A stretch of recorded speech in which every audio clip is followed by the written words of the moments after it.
It's beginning to look a lot like Christmas. Welcome back to Washington Watch. My name is Joseph Backholm. I do love the music this time of year. Friends, if you enjoy Washington Watch and everything that Family Research Council does, you should know that it is all made possible because of friends like you who support the critical work that we do. And if you would like to continue to help make that happen, right now we have a $1.5 million challenge match for all gifts that will be doubled between now and December 31st. If you'd like to take advantage of that and help this work continue well into the new year and beyond, you can do that by calling 800-225-4008 or visit tonyperkins.com. Again, that number is 800-225-4008 or visit tonyperkins.com. Now, our next story. Of course, Wake County parents aren't the only ones standing up for their children. That's Wake County, North Carolina. We're going to back up. Excuse me.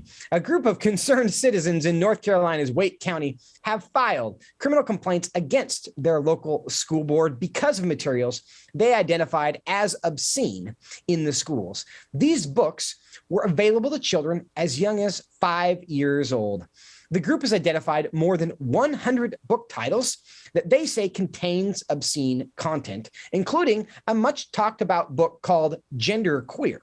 And that book was recently removed from the adult collection at the Wake County Public Library. And the question is, if that book was too explicit for a public library, why is it in a school library? Here to talk about the effort in Wake County is Tami Fitzgerald. She's the executive director of North Carolina Values and my good friend. Tami, welcome to Washington Watch. Hi, Joseph. It's a pleasure to be with you tonight. Well, it's great to see you. Before we get into the issue, tell us about this group that has formed in Wake County to investigate the issue. Well, this is a completely parent-led effort. Moms for Liberty, which is a national effort by parents on the ground, and a Liberty First group have joined together to file these charges in the sheriff's office against the public schools for these obscene materials that are found in the libraries. And Tami, what prompted the investigation? What motivated them to get together and start looking at library books? Well, our Lieutenant Governor, Mark Robinson, is a very strong advocate for parental rights, and he has spoken out strongly against this type of pornographic material found in school libraries and classrooms. And Lieutenant Governor Robinson had a press conference in October, and a few of these moms watched his press conference and they saw the materials that he had illustrated on a poster board behind him, materials that came directly from the book, Gender Queer. And these moms began to get worried. And so they did some investigating in their own public libraries and schools, and they've come up with a chart, which was attached to one of the press reports, not from our local media. You had to go to Gateway Pundit to get it, but the chart shows 100 book titles that are found in public schools in Wake County, North Carolina. Now, Wake County is the largest school district in North Carolina. And so the parents here really have cause for concern because these books are available to their young children as young as kindergarten. Now, 100 is a lot of books. Gender Queer, this book, has received a lot of the attention.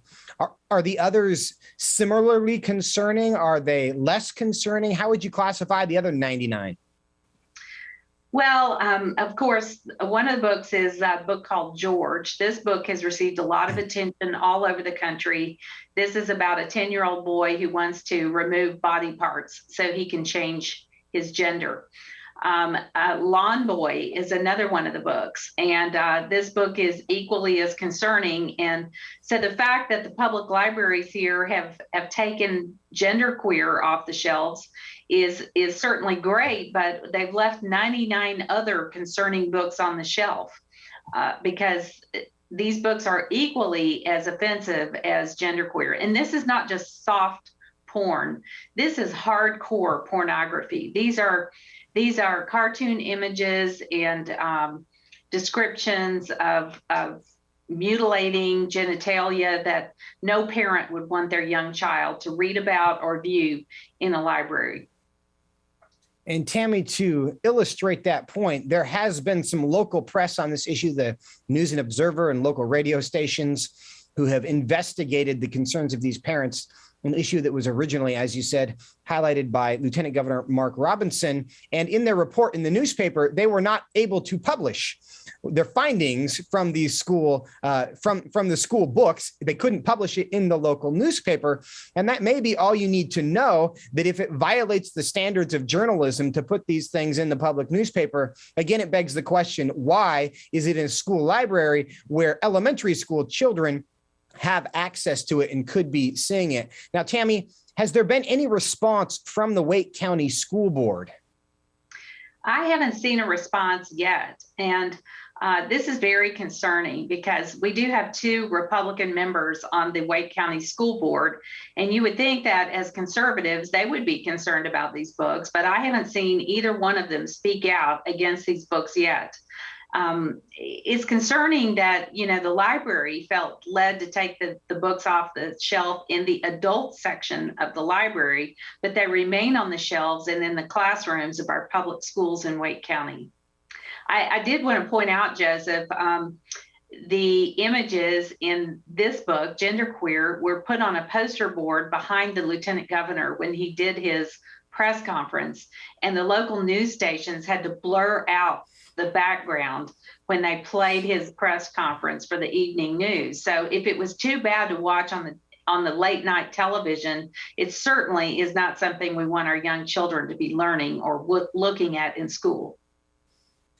In the press conference that you're referring to there that Mark Robinson held, he took a lot of heat after that because he referred to it as filth, and people on the left misconstrued it, and I think intentionally misrepresented what he said, and claimed that it was an LGBT slur.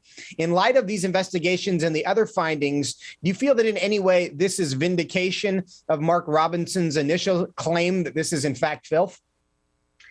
Well, certainly it's vindication, not completely though, because 99 other books are still on the shelf. But yes, the Lieutenant Governor called these books filth, and the people on the other side of this issue, the LGBT groups, took offense to that and misrepresented that he was calling them filth, that it was a personal slur. And it certainly was not. He called the materials, the books, filth, and he's absolutely right. It is filth. If you've seen any portrayals from these books, you would agree that it's filth. And the Lieutenant Governor has been very strong about this characterization of the materials, and he has not backed down on his characterization of them as filth. Well, and we are grateful for his leadership in that and his refusal to back down, because as time has gone on, I think we have seen that he is correct. Now, this group of parents, what's next for them? I know they filed a criminal complaint with the sheriff. That seems like an unusual step.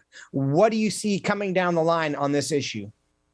Well, I think it was a brilliant step. We do have a statute in North Carolina, a law that says you cannot show images or portray obscenity to minors. And so it was brilliant of them to go to the sheriff to enforce the statute, because that's exactly what should be done. But we do need some changes to the statute, because unfortunately the statute exempts schools. And we tried to do a change like this in North Carolina a few years ago. It didn't go anywhere, but we certainly shouldn't exempt schools from a statute that prohibits showing obscenity to minors. Tami Fitzgerald, North Carolina Values Coalition, thanks so much for your time and for your leadership in the state of North Carolina and helping parents do the right thing for their kids. Appreciate you very much. Thank you, Joseph. It was great to be on the show with you.